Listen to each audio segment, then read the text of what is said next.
저는 고등부를 담당하는 사역자로서 올 초부터 아이들의 옆구리를 찌르기 시작했습니다.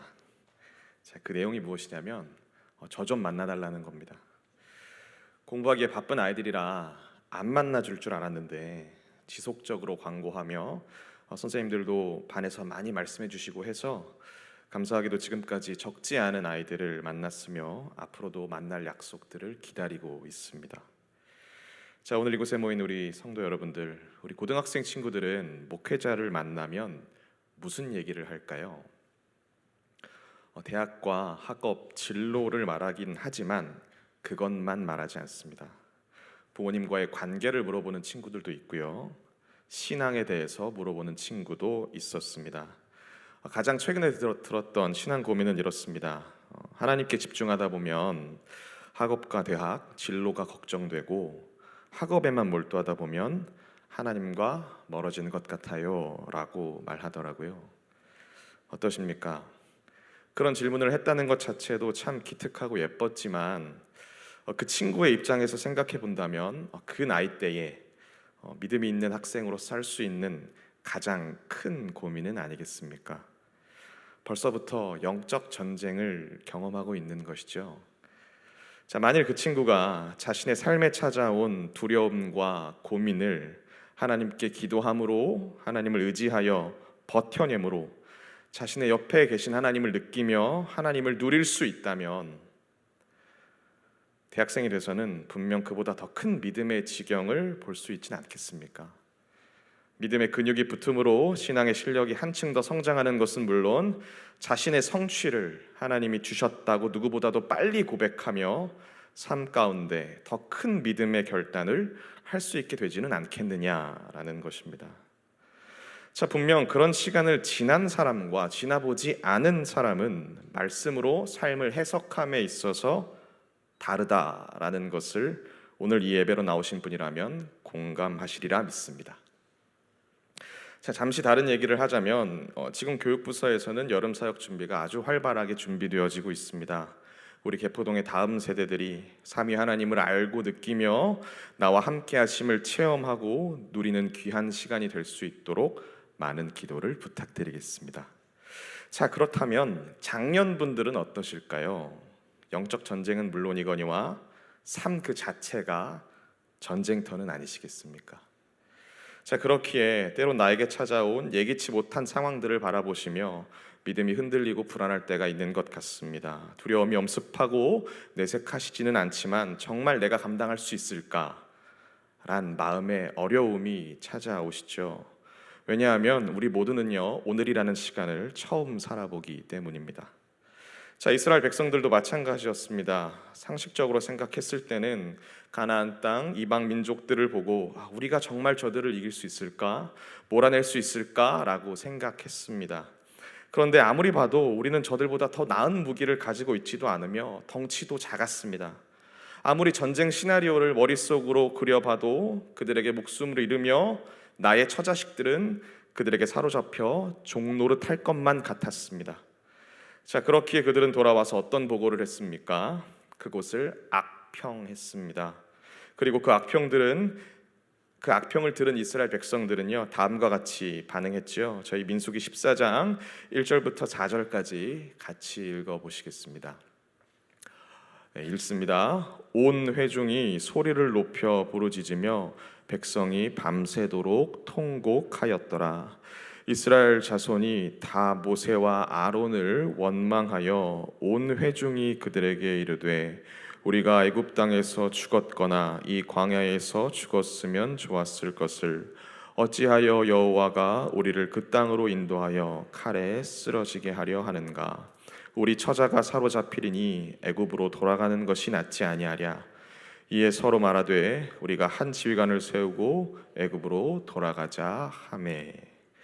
자, 자신들의 눈앞에 있는 거대한 몸집의 사람들이 얼마나 두려워 보였으면, 그리고 모든 이스라엘이 직접 보지 못했던 것들을 정탐꾼들이 얼마나 생생하게 전했으면 이런 반응을 할 수 있었던 것일까요?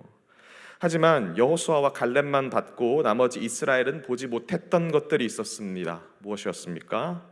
자신들의 뒤에 계시는 자신들과 언약하신 온 천하를 덮는 거대한 그림자는 보지 못했습니다. 자, 그래서 하나님께서는요, 이스라엘의 믿음에 어떻게 반응하셨죠? 저희 민수기 14장 26절에서 33절도 한번 같이 읽어보겠습니다. 읽습니다.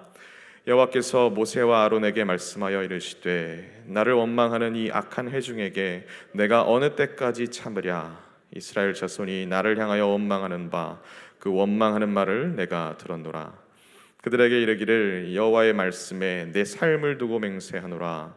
너희 말이 내 귀에 들린 대로 내가 너희에게 행하리니 너희 시체가 이 광야에서 엎드려질 것이라. 너희 중에서 20세 이상으로 계수된 자 곧 나를 원망하는 자 전부가 여분네의 아들 갈렙과 눈의 아들 여호수아 외에는 내가 맹세하여 너희에게 살게 하리라 한 땅에 결단코 들어가지 못하리라. 너희가 사로잡히겠다고 말하던 너희의 유아들은 내가 인도하여 드리리니 그들은 너희가 싫어하던 땅을 보려니와.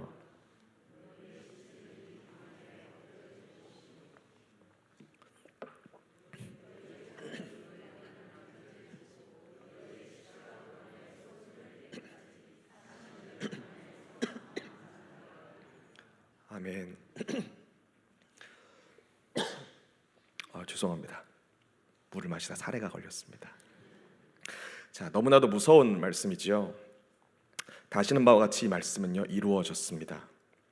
그렇기에 오늘 함께 보시는 신명기의 본문은 지금은 다 커버린 당시의 유아들에게 하고 계신 말씀이다라는 것인데요.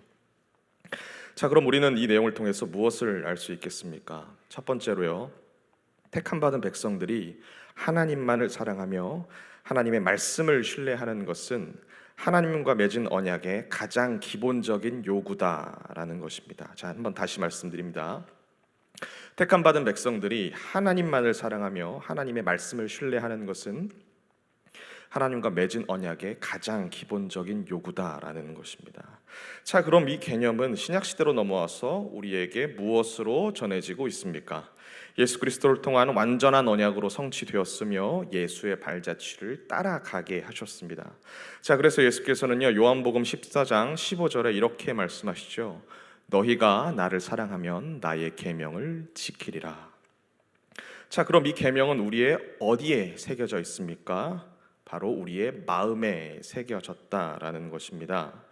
자, 그러므로 죄악으로 점철된 세상을 살아나며 우리가 보고 듣는 것에 대하여서 우리 안에 계신 성령님께서는 우리 마음에 새겨진 하나님의 말씀을 기억나게 하신다라는 것이죠.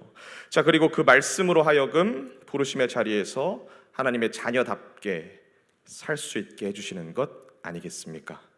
자, 두 번째로요, 하나님을 사랑하며 하나님을 신뢰하는 것은요 택함 받은 백성들에게는 사활이 달린 문제다라는 것입니다. 자, 다시 한 번 더요. 하나님을 사랑하며 하나님을 신뢰하는 것은 택함 받은 백성들에게는 사활이 걸린 문제다라는 것인데요. 자, 왜 그렇겠습니까? 자, 이스라엘은 하나님보다 거대해 보이는 자신들이 만난 문제 앞에서 하나님과 맺은 언약을 신뢰하지 않았으며 생명과 죽음의 기로에서 자신들이 살 길이라고 판단했던 것들이 되려 죽음을 가져다주는 결과를 낳았기 때문입니다. 자, 시간은 흘러 40년이 지났습니다. 이스라엘은 다시 가나안 땅 앞에 섰으며 자신들의 부모 세대가 두려워했던 적들을 다시 마주하게 되죠. 자, 그들의 마음이 어땠을까요? 아마 똑같이 사람이니까 부모 세대와 똑같이 두렵진 않았겠습니까? 정말 우리가 저들을 물리칠 수 있을까? 저 땅을 차지할 수 있을까? 계산해보지 않았을까요? 자, 만일 하나님의 말씀이 없었더라면 돌아가는 것이, 혹 다른 땅을 찾는 것이 더 현명했을지도 모르겠습니다. 자, 그러나 하나님은 내가 너희에게 그 땅을 주리라고 분명하게 약속하셨으며 내가 너와 함께 있겠다고 말씀하셨기에 내가 넘을 수 없어 보이는 문제 앞에서 담대해질 수 있다라는 것입니다. 자, 그렇지만 한편으로는 이해가 되지 않는 부분도 있습니다.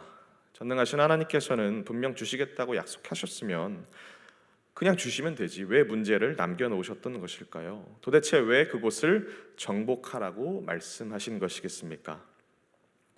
자, 분명 하나님이시라면 이스라엘이 그 땅에 오기 전에 그곳에 사는 이방 민족들을 다 몰아내실 수 있지 않으셨겠습니까? 하지만 하나님은 그렇게 하지 않으셨다라는 것입니다. 자, 오늘 이 자리로 나오신 우리 성도 여러분들 그런 생각 해보지 않으셨습니까? 해본 적 없으십니까? 자, 하나님은요 우리를 너무나도 사랑하사 독생자 예수님을 허락하셨지요. 자, 그런데 자신의 아들을 우리를 위해 대신 죽이실 정도로 우리를 생각하신다면서 때론 우리 삶의 한 굽이 한 굽이가 여간 쉽지 않다라는 것을 바라보게 된다라는 것입니다. 자, 어떨 때는요 하나님께 너무나도 섭섭하고 서운하며 야속한 마음이 드는 상황이 생긴다라는 것이죠. 심지어 그 상황 앞에서 좌절하고 절망하게도 하시며 그로 인하여서 하나님이 정말 살아는 계시는지 의심마저 들게 하신다라는 것입니다. 자, 한 목사님께서 우리의 인생에 대해서 이렇게 기록하셨는데요. 제가 잠시 한번 읽어보겠습니다. 인생이란 참 쉽지 않은 길인 것 같습니다. 좌절의 늪에서 헤어나오면 실패의 낭떠러지에 빠지게 되며 거기서 구출되면 아픔의 골짜기가 나타나고 다시 그 골짜기를 지나면 위기의 웅덩이에 떨어집니다. 겨우 빠져나왔다 싶으면 고독의 성에 갇히게 되고 그곳을 빠져나오면 의심의 계곡에 이르게 됩니다. 그러나 그게 다가 아닙니다. 그 계곡을 어렵사리 통과했다 싶으면 절망의 수렁에 빠지게 되고 또 그것을 벗어난다 싶으면 슬픔의 강을 만나게 됩니다. 너무나 힘들게 그 강을 건넌 것 같으면 미련의 수풀이 등장하고 헤쳐나왔다 싶으면 욕망의 바다가 우리를 기다리고 있습니다. 그러나 그것이 끝일까요? 그 바다를 어렵사리 헤쳐나오면 증오의 벽 앞에 부딪히게 되고 그 벽을 뚫고 나오면 상실의 언덕이 눈앞에 나타납니다. 그렇게 또다시 우리는 그 언덕을 넘습니다. 바로 이것이 우리의 인생입니다. 자, 사랑하는 성도 여러분들, 우리의 삶은 왜 이런 것일까요? 왜 이렇게 문제의 연속들을 만나게 되는 것이겠습니까? 아마도 그건 죄 때문이지 않겠습니까? 자, 저는 하루에도 얼마나 많은 악한 생각이 머리로 들어오는지 모르겠습니다. 그리고 그 악함이 내 삶에 실현된다라고 상상해 본다면 얼마나 통쾌하고 속 시원하며 매력적으로 다가오는지 때론 그 쾌락에 머물고 싶기도 합니다. 하지만 그 끝은 어딥니까? 사망이죠. 자, 그렇기에 우리의 생명의 공급처인 하나님을 사랑하며 신뢰한다라는 것은 우리의 사활이 달린 문제다라는 것입니다. 더 나아가 하나님은 자신의 택한 백성들의 믿음과 순종에 어떻게 반응하십니까? 끝내 이기게 하신다라는 것입니다. 하나님이 모든 것을 다 하신다라는 것이죠. 또한 우리가 하나님께 순종하여 반응하는 것은요 하나님의 말씀인 율법을 지키는 데에도 나타나야 한다라는 것입니다. 자, 그러나 하나님께로부터 멀어진 육신은 하나님의 질서와도 멀어짐으로 하나님의 말씀에 불순종하고 결국 심판을 받게 되며 사망에 이르게 되는 것 아니겠습니까? 자, 이는 하나님께 불순종했던 많은 사람들을 봐서도 알 수 있지만 성경에 기록된 하나님의 심판을 지속적으로 받는 대상은 하나님을 알지 못하는 이방 민족이다라는 것을 알 수 있죠. 자, 그렇기에 우리는 간혹 사랑의 하나님이라는 속성만을 가지고 하나님의 심판을 바라본다면 가나안의 7족속의 그 남녀노소를 진멸하라고 하시는 그 하나님의 명령에 윤리적인 딜레마에 빠지기도 합니다. 자, 오늘 함께 읽으실 본문도 그 내용의 일부라고 말씀드릴 수 있진 않겠습니까? 자, 그럼 우리는 하나님의 이러한 명령을 어떻게 이해하는 것이 좋을까요? 방금 말씀드린 대로 죄에 대한 하나님의 심판 행위라고 이해해야 할 것입니다. 이방인이 때문에 하나님께서 진멸하시는 것이 아니라 죄인이기 때문에 진멸되는 것이다 라는 겁니다.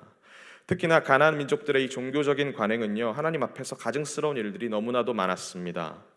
번영을 위해서라면 자식을 불에 태워 죽인다든지, 풍작을 위해서라면 바알과 아세라를 섬기며 신전의 남창과 여창과 음란한 관계를 가지는 등 자신들의 욕심에 따라 하나님이 이 세상에 세우신 질서를 마음대로 바꾸며 살았다라는 것입니다. 자, 그래서 한 신학자는 이방을 위한 징계가 하나님의 사랑 표현이었다라고도 말합니다. 왜냐하면 사랑 표현은 상대방을 부드럽게 대하는 것만으로 끝나지 않으며 사랑하기에 때론 쓴소리를 아끼지 않기 때문이죠. 다시 말해서 가나안 족속들의 죄악을 향해 하나님이 이스라엘이라는 회초리를 들어서 하나님의 뜻을 그들에게 드러내셨다라는 것인데요. 왜냐하면 신명기는 또한 이스라엘 안에 거주하는 이방인들에게 온정을 베풀고 그들을 법적으로 보호할 것을 말씀하셨기 때문입니다. 저희 신명기 10장 18절과 19절입니다. 네, 함께 읽어보시겠습니다. 고아와 과부를 위하여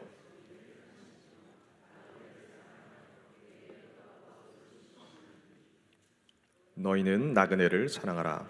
전에 너희도 애굽 땅에서 나그네 되었음이니라. 아멘. 자, 그러나 이후 이방으로 향했던 하나님의 심판의 칼날은 되려 누구를 향하게 되었습니까? 이방의 영적 혼미함을 따라갔던 이스라엘에게도 이 칼을 하나님은 아끼지 않으셨다라는 것입니다.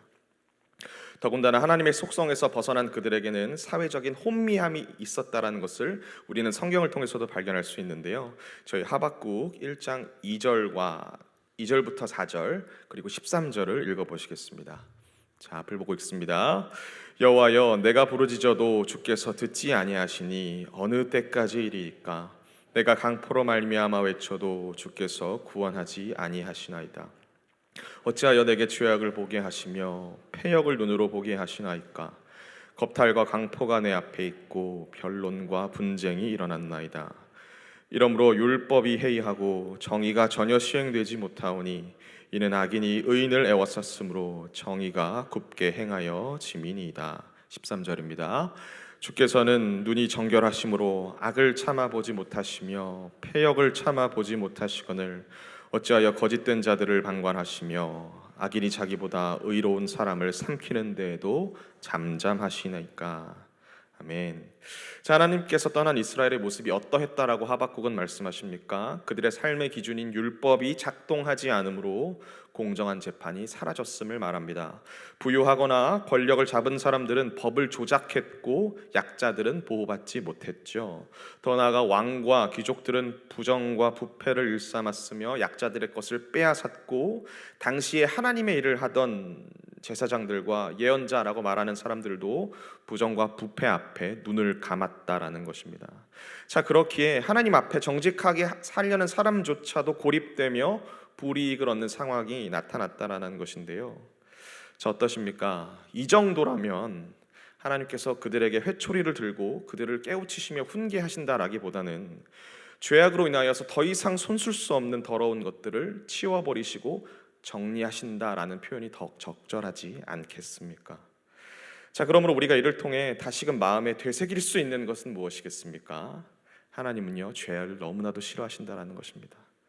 또한 죄 앞에 회개하지 않는 예배자는 혼미해짐으로 언제고 하나님께로 벗어나 하나님으로부터 멀어질 수 있으며 하나님으로부터 멀어진 그 사람은 하나님의 징벌의 대상이 된다라는 것입니다. 왜냐하면 하나님은 우리의 생명이시며 우리를 너무나도 아끼시고 사랑하시기에 그 생명을 다시 누리게 해주고 싶으시기 때문이다라는 것이죠. 자, 그러나 오늘 본문은요, 이스라엘에게 또는 오늘날의 우리에게 회개를 촉구하는 말씀은 아니었습니다. 자, 하나님께서 이스라엘에게 이방을 정복하라고 명령하신 말씀 앞에 이스라엘이 어떻게 반응해야 하며 그 땅을 정복하게 하신 궁극적인 이유와 하나님의 명령이 담긴 하나님의 마음은 무엇인지를 알려주시는 말씀이었는데요. 자, 말씀을 정리하면요, 오늘 저희가 나눈 본문을 통해서 다음을 기억했으면 좋겠는데, 첫 번째로요, 우리는 언제 어떤 상황에서도 하나님을 신뢰해야 한다라는 것입니다. 자, 다시 말씀드립니다. 우리는 언제 어떤 상황에서도 하나님을 신뢰해야 한다라는 것입니다. 자, 왜냐하면 아시는 바와 같이 모든 것을 하나님이 다 하시기 때문입니다. 자, 비단 그것이 나를 두렵게 하며 나를 넘어서는 일일지라도 말이죠. 자, 우리는 성경을 통해서도 그런 사람들을 많이 만나지만 저번 주일 다비 목사님을 통해서도 하나님의 일하심을 듣지 않으셨습니까? 하나님이 나를 통해 하시겠다 말씀하신다면 주님, 제가 여기 있습니다. 제가 무엇을 감당하면 되겠습니까? 라고 화답하실 수 있는 성도님들이 되실 수 있으시기를 주님의 이름으로 축복합니다. 자, 분명 그 믿음의 결단은 우리를 하나님 앞으로 더욱 가까이 가게 만들며 우리를 성장시킬 것입니다. 왜냐하면 믿음의 발걸음은 이미 다 경험해 보신 바와 같이 하나님의 살아계심을 보게 만들어주기 때문입니다. 이에 하나님의 역사하심을 경험한 예배자는요, 하나님으로 충만하게 되며 내가 밟는 모든 곳이 하나님의 땅으로, 하나님의 나라로 변화되는 것을 발견하게 되지 않으시겠습니까? 자, 우리는요, 이런 사람을 요셉과 같이 형통한 사람이다 라고 하죠. 자, 바라기는 성도님들의 삶의 그 부르심의 자리에서 하나님의 말씀에 귀 기울이심으로 형통함이 흘러넘치는 시간들이 앞으로도 계속해서 이어지시길 주님의 이름으로 축복합니다. 자, 두 번째로 우리가 하나님을 의지하면요, 우리의 생명이 걸린 일이다라는 것입니다. 다시 한 번 더요. 우리가 하나님을 의지함은 우리의 생명이 걸린 일이다. 자, 하나님을 몰랐던 이방 민족은 인간의 본질에 따라 죄악으로 가득 찰 수밖에 없었습니다. 자, 그 결과 그들은 하나님의 정리의 대상이 되었고 이스라엘은 오늘 본문의 말씀으로 그들을 정리하고자 하는 것이죠. 하지만 하나님을 떠난 이스라엘도 그들의 삶의 거룩이 무너지고 죄악이 관영함으로 하나님의 진노를 피할 수 없었으며 결국 나라는 멸망해 버리고 말게 됩니다. 자, 그렇다면 오늘 이 자리에 있는 우리는 우리 안에 죄가 없을까요? 죄가 있죠. 죄가 너무나도 많아서 가끔 이 죄를 심각하게 묵상하다 보면 내가 받은 구원에 대해서 죄송하고 감사하며 눈물만 흐를 때가 있는 것 같습니다. 자, 그러나 우리의 죄 앞에 눈물이 흐른다는 것 자체가 우리에게 은혜가 있다라는 것 아니겠습니까? 또한 우리에게 은혜가 있기에 하나님의 가치와 다르다면 우리는 세상이 말하는 쉬운 길, 편한 길을 거부하게 된다라는 것입니다. 때론 손해보고 희생하며 눈앞에 이익을 놓칠 때도 있죠. 모두 하나님의 말씀이 우리 안에서 역사되어지기 때문일 것입니다. 다른 말로 우리 안에서 생명이 누려지기 때문이죠. 자, 그러나 이 생명은요, 나에게서만 누려지는 걸로 멈춰지지 않을 것입니다. 자, 그럼 어떻게 되겠습니까? 내가 하나님 앞에서 부르짖고 몸부림치며 삶으로 살아낸 이 생명은 또 다른 생명을 낳게 될 것이다 라는 겁니다. 왜냐하면 그것이 바로 하나님의 말씀의 능력이며 우리를 통해 흘려보내실 하나님의 나라이기 때문이라는 것입니다. 자, 그러나 사랑하는 성도 여러분들, 우리 삶의 어려움과 두려움은요, 이 예배당을 벗어나면 언제고 다시 찾아올지 모르겠습니다. 또 다른 삶의 한계에 직면하며 내 안에 연약함이 드러나므로 영적 무너짐을 경험하실진 모르겠습니다. 자, 그러나 바로 그때에 만군의 여호와께서 나와 함께 하신다라는 것을 잊지 않으시길 주님의 이름으로 축복합니다. 하나님께서는요, 우리 모두를요 지명하여 부르셨습니다. 그리고 너는 내 것이다 라고 말씀하신다라는 겁니다. 자, 사랑하는 성도 여러분들, 그 음성 앞에, 주님의 그 음성 앞에 삶의 부르심의 자리에서 다시금 담대해지실 수 있으시기를 주님의 이름으로 축복합니다.